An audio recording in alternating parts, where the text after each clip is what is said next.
法國一個近代偉人士啊，嚟到法國咧有3個人要認識下㗎嚇，3個人名要記住喎。第一就係60年前嘅戴高樂總統，第二就係200年前嘅拿破崙，第三就係300多年前嘅路易14世。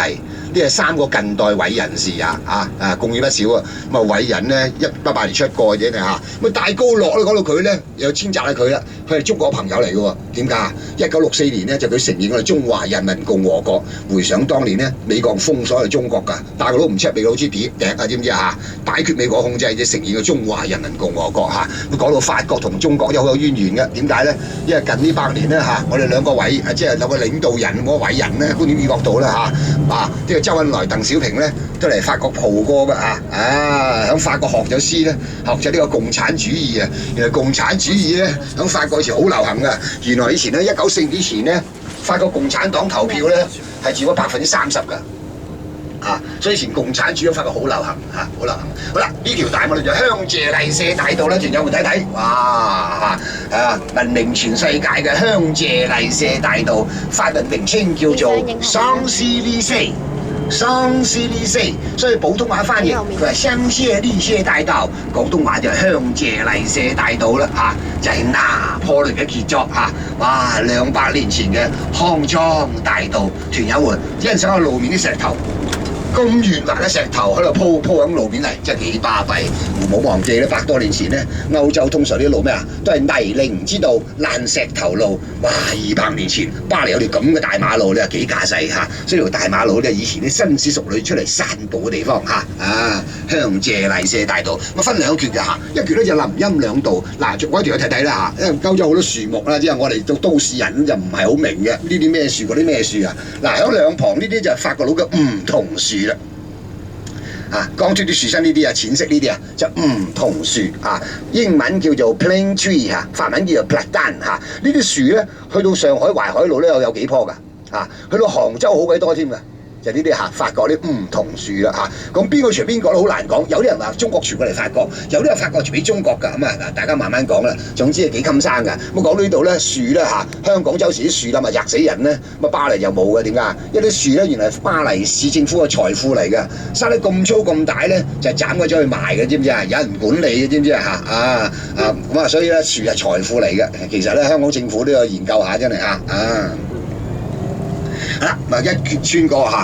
香榭麗舍一半咧，響前開始咧，哇就好多鋪頭咖啡就得話呢條大馬路咧，也就是全歐洲咧鋪租最貴嘅大馬路講到鋪租當然啦，佢話歐洲貴啫，貴幾都唔夠香港貴，香港係全世界最貴嘅，冇辦法呢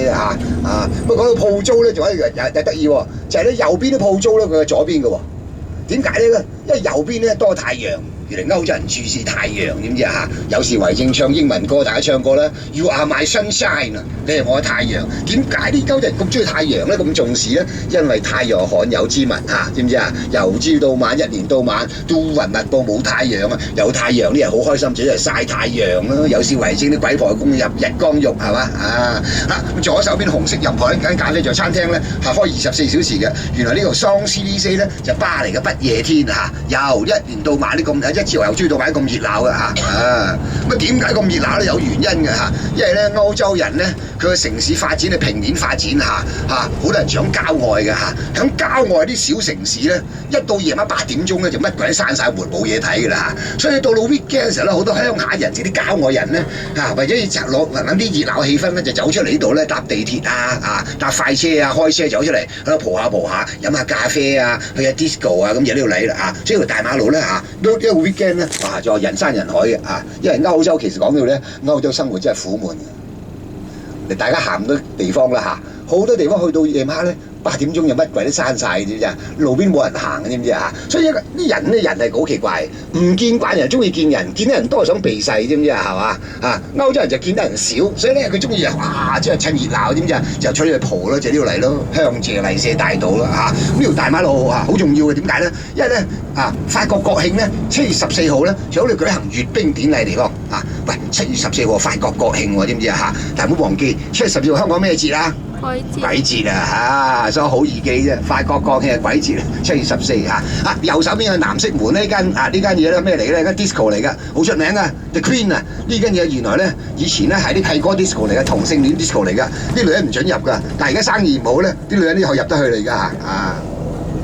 聽話啲 music 好正嘅喎嚇，我冇入過去啦，老人家你知啊，我20幾年冇去 disco 啫嚇。去 disco， 所以呢世界都係咩年紀做咩嘢嚇，後生出去蒲嚇，到到年紀大咗咧就唔想去，知唔知啊嚇？入 disco， 哇60歲人入 disco 笑死人咩？你個老人家又做乜嘢？又揾孫女咁左手紅色任何咧咖啡座咧好出名㗎，福劇即係每年咧康城電影節咧有人慶功宴咧就呢度嚟啦福劇，所以好多電影明星都係飲咖啡嘅嚇。咁行前少少世界有名嘅麗都即係話LV 前面左手邊 LV 法國出名㗎塑膠水大公司犀利呢間嘢真係即係睇到呢間嘢充分表現咗法國人做生意真係醒啊！叻鬼我哋香港人，點解？人哋法國人識創造啲虛無價值觀，令佢哋嚮往，令佢追求所以個要排隊買幾千萬個塑膠袋要排隊買呢個幾鬼叻真係右手嘅世界有咩麗都夜總會記住咧歐洲夜總會唔同中國夜總會即係試過帶團入去咧，哇有啲大陸同胞咧坐咗15分鐘咧就出嚟鬧領隊話：咁耐冇小姐嚟㗎！原來啲友喺度等緊小姐嚟嘅啫，呢度冇小姐嚟嘅，呢啲係飲下酒飲下香檳聽下歌舞就係咁嘅啫冇小姐嚟嘅，唔好搭錯線。歐洲夜總係冇小姐嘅同胞。呢度好多鋪頭當然啦，水漲船高呢啲嘢藥冇需要用身上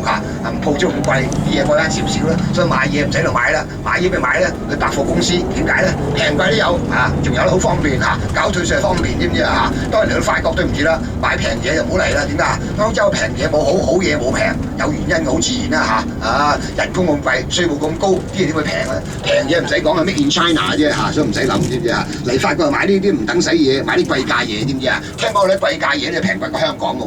喎真定假咧？你哋自己考即係證明下啦，知唔知即係嗰日帶個團咧，個女仔咧好鬼開心，行到百貨公司揸咗副啲級別行翻轉頭，你對佢：哎呀好鬼平好鬼平我話咩咁平哎呀個 Prada 袋平千幾蚊咁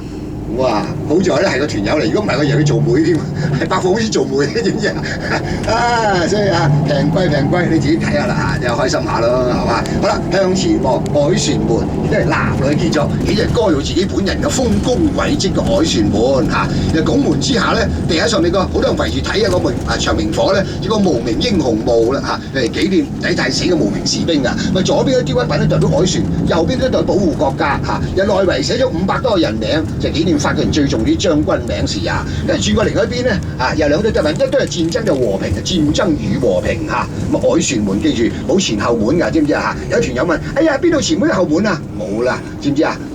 打勝仗回歸咧，喺外邊帶住兵馬入嚟操過凱旋門翻歸去咯遠征嘅時候咧就喺外邊操出嚟咯，知唔知總之咧拿破崙起個凱旋門咧就享用唔到，佢諗住自己咧凱旋回歸咧經過條凱旋門翻歸去㗎嘛，點知喺凱旋門咧益鬼隻希特拉1940年凱旋入巴黎，就係帶咗坦克車衝入巴黎內了，就度嚟呢個開上文然後跟住行過少少，向前面右邊望過去，右邊睇一個跨嘅地方，個新嘅凱旋門睇到喎，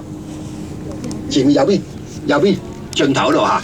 唔係靚唔靚嘅問題，係有意思證明法國佬嘅城市設計係有系統嘅，知唔知哇！新凱旋門一條直路衝過嚟舊凱旋門，經過桑斯迪西，經過協和廣場，一條直路到羅浮宮門口嘅金字塔，呢啲係法國佬嘅 city planning。原來100幾年來有系統地創造咗城市出嚟嘅